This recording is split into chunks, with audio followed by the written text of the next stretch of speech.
নমস্কার, প্রত্যেককে জানাই স্বাগতম। আলোচনা করছি ৩ মাসের নটি প্রেডিকশান, মানে ৯০ দিনের নটা প্রেডিকশানের একটি সিরিজ নিয়ে, এবং আলোচনার কেন্দ্রবিন্দুতে আজকে যে রাশিটি রয়েছে সেটি হলো কন্যা। কন্যা রাশি জাতক জাতিকাদের নিয়ে আমরা বরাবরই বিভিন্ন রকম প্রেডিকশান রাখি। প্রত্যেকটি গ্রহ সংযোগ, প্রত্যেকটি গ্রহ সঞ্চারকে আমরা গুরুত্ব দিই, এবং হ্যাঁ, অনেক ক্ষেত্রেই ভালো ফল পাই, অনেক ক্ষেত্রেই আমরা দেখি যে পূর্ণাঙ্গ ভালো ফল আসছে না। আপনারা প্রত্যেকেই জানেন আমাদের প্রত্যেকের একটি নিজস্ব জন্মছক থাকে, এবং সেই জন্মছকের দশা, অন্তর্দশা, প্রত্যন্তর দশা, সূক্ষ্ম দশা, প্রাণ দশা, বিভিন্ন রকম যে ভাগগুলো আছে বা সেগমেন্টগুলো আছে, তার উপরে আমাদের জীবনচক্রের ম্যাক্সিমামটাই ডিপেন্ড করে কর্ম, এবং অবশ্যই তার সাথে কর্মফল, যার উপরে আমরা এগিয়ে যাই। এখন প্রশ্ন হলো, কন্যা রাশির ৩ নক্ষত্র, হস্তা, এদিকে উত্তর ফাল্গুনী এবং চিত্রা নক্ষত্র। আমরা বেশ কিছু বিষয়ে পজিটিভিটি পাচ্ছি, এটা ঠিক, আবার অনেক বিষয়েই পজিটিভিটি পাচ্ছি না, এটাও ঠিক। আজকে আমরা জানবো এই ৩ মাসে প্রকৃত অর্থে কোন কোন ক্ষেত্রে পজিটিভিটি পাবো আর কোন কোন ক্ষেত্রে পাবো না। তো চলুন আজকের অনুষ্ঠানটা শুরু করি। আর শুরুতেই প্রথমে যে বিষয়টি নিয়ে আমি আলোচনা করতে ইচ্ছুক সেটা এডুকেশন, তারপরে বিবাহিত জীবন, তারপরে কর্মজীবন, এবং অবশ্যই তার মধ্যে ফাইন্যান্স থাকবে, এবং ফাইনালি আমরা আলোচনা করব আপনাদের হেলথ। দেখুন, প্রথমে এডুকেশানে আসি। চতুর্থপতি যেহেতু নবমে, হায়ার এডুকেশানে যে ধরনের বাধা বিঘ্নগুলো এর আগে আমরা কন্যা রাশির জাতক জাতিকাদের দেখেছি, যে একটা এডুকেশানে ভর্তি হই আর সে পড়া হয় না, একটা কোর্স পার্সু করি সেটা আর কমপ্লিট করা হয় না, টাকার নামে টাকা চলে যায় কিন্তু কোর্স আর কমপ্লিট হয় না। এই যে একটা চিন্তা, এই যে একটা দুশ্চিন্তা, এই যে একটা দুর্ভাবনা, এই যে একটা নেগেটিভ ভাইবস আপনারা দীর্ঘদিন ধরে পাচ্ছেন কন্যা রাশির। আমি এমন অনেক কন্যা রাশির জাতক জাতিকাদের দেখেছি, বিশেষ করে আইটি সেক্টর থেকে শুরু করে বিভিন্ন রকম কর্পোরেট সেক্টরে তারা বিভিন্ন কোর্সে এনরোল করেছেন।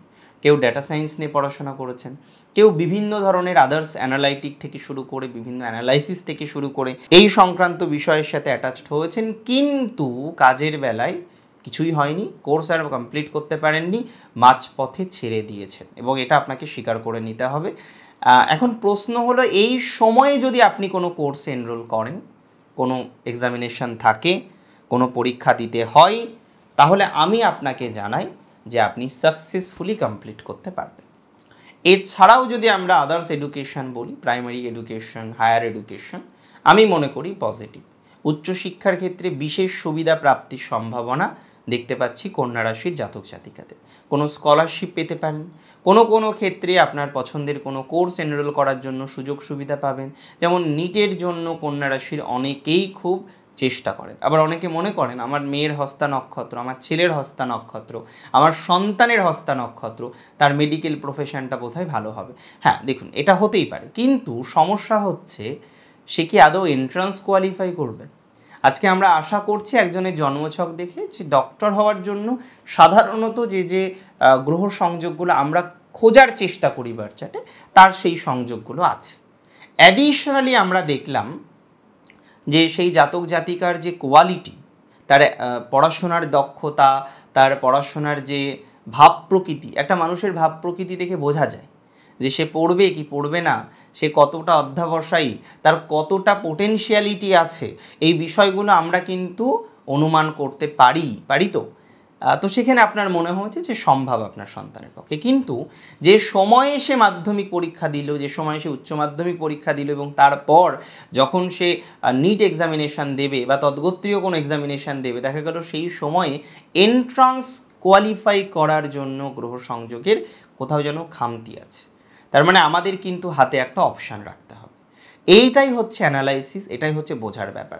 যাই হোক, আমি যদিও মনে করি এই সময় আপনাদের হায়ার এডুকেশনের ক্ষেত্রে পজিটিভিটি থাকবে, যদি কোনো এক্সামিনেশান থাকে দক্ষতা বাড়বে। এমনিতেও নেট এক্সামিনেশান আছে জুনে, যদিও জুনের পরীক্ষা হলে তার জুনের রেজাল্ট বেরোয় না, তবে হ্যাঁ, ওভারঅল এই সময়গুলো আপনাদের ভালো। আপনাদের এক্সামিনেশান, পরীক্ষা, তার কোয়ালিফাই হওয়া, হায়ার এডুকেশন সংক্রান্ত বিষয়, বিদেশে এডুকেশন সংক্রান্ত বিষয়ে যাওয়া, ইত্যাদি ইত্যাদি বিষয়ের ক্ষেত্রে পজিটিভিটির মাত্রাটা অনেকটা বাড়তে পারে বা বৃদ্ধিপ্রাপ্ত হওয়ার মতো অবকাশ আছে, যদি আপনার রাশিটি নিশ্চিতভাবেই হয়ে থাকে কী রাশি? কন্যা রাশি। তাহলে কন্যার এডুকেশন গেল। 2 নম্বর বিষয় হচ্ছে প্রপার্টি। প্রপার্টি নিয়েও আমি আশাবাদী, চতুর্থ নবমের কম্বিনেশনে প্রপার্টির ডেভেলপমেন্ট হয়। কন্যা রাশির জাতক জাতিকাদের ক্ষেত্রে সেটি হবে বলে আশা রাখছি। এবং যে বিষয়টা নিয়ে আমরা আলোচনা করছিলাম স্থায়ী প্রপার্টি, সেগুলোর সংযোগ আমরা দেখতে পাচ্ছি। লোনের কারণে যারা খুব আশঙ্কার মধ্যে আছেন, এই রে বাড়ি চলে যাবে, ব্যাংক নিয়ে নেবে, না, এতটা নেগেটিভিটি হবে না, কারণ লোন শোধ করার কিছুটা ক্যাপাবিলিটি আপনি তৈরি করতে পারবেন। এই জায়গাগুলো ভালো। তার সাথে সাথে আমরা যদি দাম্পত্য দেখি, ডিভোর্সের জন্য হয়তো একটা বিষয় চলে এসেছে, এতটা চিন্তা হচ্ছে, আপনি চান না ডিভোর্স হোক। আমি মনে করি এই ধরনের ক্ষেত্রে পজিটিভিটির মাত্রাটা বৃদ্ধিপ্রাপ্ত হবে, এটা নিয়ে কোনো সন্দেহ আমি রাখছি না। আপনাদের ধনাত্মকতাই বাড়বে, নিশ্চিন্তে থাকুন আপনারা। আপনাদের এই জায়গাটা পজিটিভ দিকে যে যাবে, এটা নিয়ে কোনো ডাউট কিন্তু আমি প্রকাশ করছি না বা কোনো ডাউট রাখছি না। আরও একটা কথা আপনাদের বলি, রাশি লগ্ন ডেফিনেটলি কন্যা হিসেবেই যে ম্যারেজ লাইফের নতুন করে পদার্পণের সুযোগ আসবে, বিবাহিত জীবনে প্রবেশ করতে পারবেন, দাম্পত্য অশান্তি কিছুটা হলেও কমবে, ডিভোর্স পর্যন্ত সিচুয়েশান এগোবে না, এই আশা এবং প্রত্যাশা দুটোই আপনাদের দিচ্ছি। আর কন্যার আমি মনে করি, দেখুন এটা তো স্বাভাবিক, প্রত্যেকটি রাশির একটা স্ট্রেংথ পয়েন্ট থাকে, একটা উইকনেসের জায়গা থাকে। কেন আমি বারবার বলি যে কন্যার ক্ষেত্রে মায়ের ভূমিকা এত বেশি গুরুত্বপূর্ণ? কই, আমি তো বাকি রাশিগুলোর ক্ষেত্রে অতটা বলি না। হ্যাঁ, অবশ্যই বলা উচিত, প্রত্যেকের ক্ষেত্রেই তার মায়ের ভূমিকা দরকার এবং মা ছাড়া হয়তো হয় না। কিন্তু কন্যার ক্ষেত্রে স্পেশালি একটা জিনিস খেয়াল করুন, কন্যার একাদশ ঘরের অধিপতিকে চন্দ্র। তাহলে যে রাশির একাদশের অধিপতি চন্দ্র, চন্দ্র রিপ্রেজেন্ট মা, চন্দ্র রিপ্রেজেন্ট আওয়ার মাইন্ড, তাহলে এই কারণে চন্দ্রের ক্ষেত্রে এতটা গুরুত্বপূর্ণ ভূমিকা কথা আমি বলি। এবং বাস্তবিক অর্থে আমি যখন বিভিন্ন ক্লায়েন্ট দেখি, আমি দেখি কন্যা রাশির মায়েরা অনেক বেশি কনসার্ন হয়। তারা যখন আসে, আমি দেখি তারা তার মেয়ের থেকে হয়তো সে জানে বেশি যে তার কি করা উচিত, বা মেয়ের ভাব সে বেশি বোঝে, সন্তানের ভাবটা বেশি বোঝে, সন্তান কী চাই সেটা হয়তো মা বেশি বোঝে। এই যে সেগমেন্টটা, এটা আমরা দেখি কন্যার মধ্যে।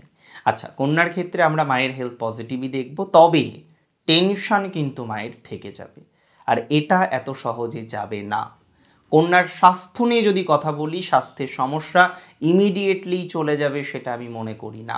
কন্যার স্বাস্থ্য সমস্যা আপাতত যেভাবে আছে থাকবে। কোনো কোনো ক্ষেত্রে মানসিক সমস্যা থাকবে, কোনো কোনো ক্ষেত্রে শারীরিক সমস্যা থাকবে, কিন্তু কন্যা রাশির যে সমস্ত জাতক জাতিকারা আছেন তাদের কিন্তু একটু হেলথ রিলেটেড বিষয়ে ভুগতে হবে। এবং এটুকু আমি বলি যে কন্যা এক্সট্রিম নেগেটিভিটি পাবেন না, কিন্তু লগ্নে বা রাশিতে কেতু থাকা এটা একটা বড় প্রতিবন্ধকতা। আপনি দেখুন, বিগত 1 বছরের কথা ভাবুন, কদিন আপনি সুস্থ আছেন, আজকে এই প্রবলেম, কালকে সেই প্রবলেম। হ্যাঁ, অনেকেই খুব বেশি মেনটেন করেন, যে কারণে হয়তো ঈশ্বরের কৃপা এবং নিজের চেষ্টা একটু বেটার জায়গা আছেন, কিন্তু ম্যাক্সিমাম ক্ষেত্রেই নানাবিধ সমস্যা, আজকে এটা, কালকে সেটা, আরেকদিন আরেকটা, এভাবেই চলছে, তাই না? কিন্তু আমি মনে করি কন্যা রাশির জাতক জাতিকাদের ক্ষেত্রে এই সংক্রান্ত বিষয়ে এক্সট্রিম নেগেটিভিটি আসবে না। যেটুকু আসবে সেটুকু অবস্থানকে কন্ট্রোল করতে হবে, এবং এটার জন্য অবশ্যই সময় লাগবে। এটি 2 দিনের বা 1 দিনের বিষয় নয়। এটা আমি প্রথমে আপনাদের বলেছি, আজকে ক্লিয়ার করে দেবো কোন জায়গাটা এত সহজে ঠিক হবে না। দাম্পত্য জীবনেও কিন্তু পূর্ণাঙ্গ ঠিক আমরা পাবো না। যেভাবে আমি আপনাদের অর্থনৈতিক অবস্থার কথা বলছি সেটা ডেভেলপ করবে, ওটা বলবো। এবং এর আগে আমি স্থায়ী সম্পদ, আপনার এডুকেশান, আপনার দাম্পত্য জীবন, রিলেশনশিপ, এই ধরনের বিষয়গুলো আমি আপনাকে বললাম, এটা কিন্তু অতটা স্ট্রংলি আমি বলতে পারছি না। আচ্ছা, এবার আমি আসি কর্মজীবনে। 10th হাউস থেকে কর্মজীবন অ্যানালাইসিস করি।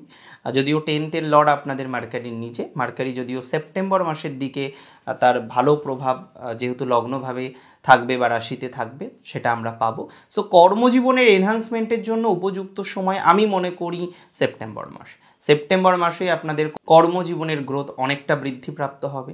যে বা যারা বর্তমানে কর্মজীবনে প্রচুর সমস্যায় আছেন, প্রচুর মানসিক উদ্বেগের মধ্যে আছেন, তাদের কর্মজীবনের ক্ষেত্রে কিন্তু ধনাত্মকতার মাত্রাটা ওই সমগোত্রীয় সময়েই বৃদ্ধিপ্রাপ্ত হবে, তার মানে সেপ্টেম্বর। কর্মজীবনের সমস্যা বলতে বা পজিটিভিটি বলতে আমরা বিজনেসের ক্ষেত্রে প্রথম থেকেই ভালো দেখব, জুলাই আগস্টেও বিজনেস ভালো থাকবে মোটামুটি। দেখুন খারাপ ভালো মিলিয়েই চলে, কখনো ভালো কখনো খারাপ এভাবেই তো চলে, কিন্তু তার মধ্যেও বিজনেসের যে জায়গাটা সেটা জুলাই মাস আগস্ট মাস এগুলো কিন্তু পজিটিভই থাকবে। তবে সার্ভিস নিয়ে যে কথাটা বলবো, যে নতুন সার্ভিস পাওয়া এগুলো প্রথম থেকেই সম্ভাবনা আছে। সেপ্টেম্বরে কিছু পজিটিভিটি হতে পারে, প্রবলেম কিছুটা সারসংক্ষেপ হতে পারে, কিছু প্রবলেম কমে যেতে পারে। এমনিতেও বিভিন্ন রকম সমস্যার মধ্যে দিয়ে আপনাদের যেতে হয়, যার মধ্যে নিশ্চিতভাবেই অন্যান্য বিভিন্ন সমস্যার মধ্যে সবথেকে ইম্পর্টেন্ট যে জায়গাটা আছে বলে আমি মনে করি সেটা হলো আপনার অফিসিয়াল কিছু চাপ প্রেশার। এমনিতে কাজ যে আগের থেকে খারাপ আছে সেটা নয়, সেটা আপনি বলতে পারেন না, সেটা বললে হয়তো ভুল বলা হবে। কিন্তু এটা নয় যে আমি প্রচণ্ড মেন্টাল পিচের মধ্যে আছি, এটা নয় যে আমার সমস্ত সমস্যাটা সমাধান হয়ে গেছে বা একদম পজিটিভিটি এক্সট্রিমভাবে ফিল করছি, সেটা হয়তো হচ্ছে না। তবে এটুকু বলি, আপনাদের পজিটিভিটির মাত্রা বা অন্যান্য ধরনের যে গ্রহ সংযোগগুলো আছে এবং সেটার ওপরে ভিত্তি করে ধীরে ধীরে ইমপ্রুভমেন্টের জায়গা আমরা দেখতে পারবো, আপনাদের অ্যাচিভমেন্ট বা এই ধরনের সমগোত্রীয় বিষয়টাও আমরা দেখতে পারবো। এটা নিয়ে কিন্তু কোনো সন্দেহ থাকছে না বা কোনো সন্দেহ প্রকাশ করা আমার মনে হয় না উচিত হবে। আর একটা কথা বলি, রাশি যদি আপনার নিশ্চিতভাবেই হয়ে থাকে কন্যা রাশি, যারা ফাইন্যান্স নিয়ে আজকে প্রবলেমে আছেন, লোনের মধ্যে আছেন, নানা রকমের দুশ্চিন্তা আছে, ধীরে ধীরে আপনি দেখবেন এই লোন থেকেও বেরোতে পারবেন, দুশ্চিন্তার মাত্রাটাও অনেকটা কমবে। এটা দীর্ঘমেয়াদী নয়, এটা স্বল্পমেয়াদী একটা বিষয়বস্তু যেটা আপনি কারেন্টলি ভোগ করছেন বা কারেন্টলি এই জায়গাটাকে পাচ্ছেন। একটু সময় দিন, এটা কিন্তু অনেকটাই ইমপ্রুভ করবে আপনাদের, এটা আমি প্রায় নিশ্চিত এবং ঈশ্বরের কৃপায় সেটাই যেন হয়। তাহলে কন্যার কোনগুলো ভালো হতে পারে আর কোনগুলো ভালো হবে না সেটার কিন্তু আমি আপনাদের আজকে আইডিয়া দিয়ে দিলাম। অনেক ভালো থাকুন আপনারা, প্রত্যেকে সুস্থ থাকুন। আর সন্তান নিয়ে যদি জিজ্ঞাসা করেন, সন্তানের জায়গাটা মিডিওকর দেখছি, এটা না নেগেটিভ একেবারে না একেবারে পজিটিভ। আজকে এখানেই শেষ করব। জয় শ্রী গণেশ।